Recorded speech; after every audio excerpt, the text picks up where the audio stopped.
expressing their gratitude to the Great Rivers region of American Baptist churches.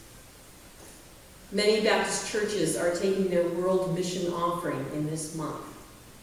And it was a thank you email saying that International Ministries had just received a gift from that Great Rivers region of churches for over $600,000.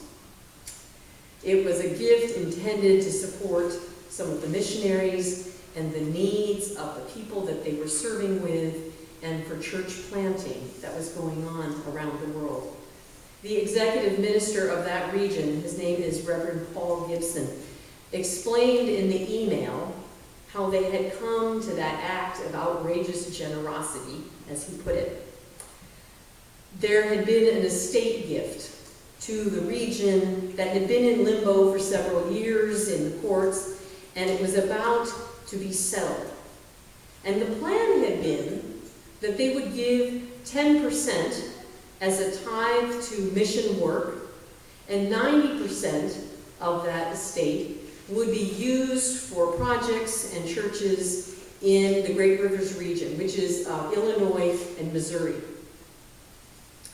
But this summer, as Reverend Gibson had several missionaries come to the churches in their region, and as he attended the World Mission Conference in Green Lake, he said he began to, after listening to missionary after missionary, he said, and hearing their stories of great need and opportunity and challenge, God started me thinking a little bit differently. He said, I felt God telling me to keep the tithe and to give him the 90%, all of it to go to missions. I tried to work out something else, some other deal with God, he says, but each time I felt God saying, you keep 10%.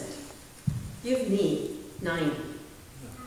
So at their meeting this fall with the board of that region, he shared this word that he had been hearing from God. The board voted unanimously to support that decision, and they were excited about their opportunity to practice radical kingdom generosity, that act of trust. For this congregation, as we draw up a budget for the coming year, as we make commitments to continue ministries that we are already involved in, and as we consider how we can grow our ministries and be good stewards of this space, that budget is an act of trust. Those commitments that we make are an act of trust. The church is totally dependent on God to provide for our needs, and God provides for our needs through each of you making an individual act of trust to share your time and your money. This has been our stewardship time, and next Sunday we will bring the pledge cards that have been completed and turned in and put them in the offering plate. They'll be kept folded in that offering plate.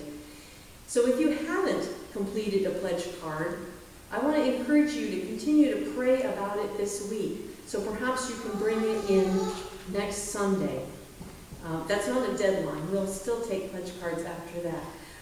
But next Sunday we'll have that opportunity to give thanks to God for those commitments and to dedicate them to God and to pray for guidance that we will use those commitments according to God's will.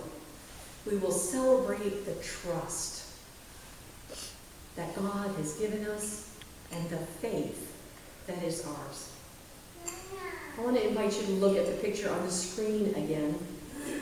Back here, up there for me, but back here for you.